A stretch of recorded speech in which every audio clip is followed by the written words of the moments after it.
Kung mataas ang pangarap mo, dapat doon ka sa mas malaking income.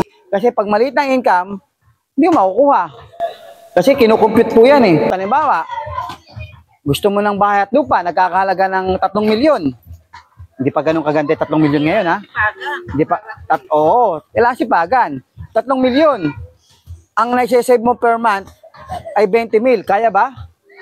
Compute mo ilang taon bago makompleto yung 3 milyon sa 20 mil per month. Malayo, matagal ano? O compute mo. 3 million divided by 20,000. Tingnan mo kung ilang months yan. 150 months. O, divided by 12. 12.5 years. 12 years. 12 years ka mag-iipon. Ang tanong, sa 12 years na yun, hindi mo kaya mababawasan yun?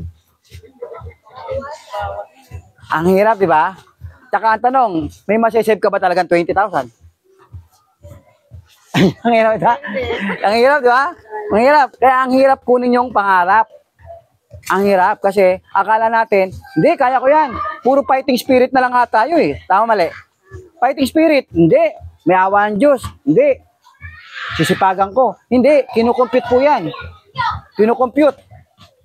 Ilang buwan, kada buwan, ilang kaya mo itabi. Ngayon, pag na-realize mo, 12 years pala yan. Ang tanong, may tatabi ko ba talaga ang 20,000? Ang tanong, kung matabi ko ba yan, hindi ko kaya mababawasan yan?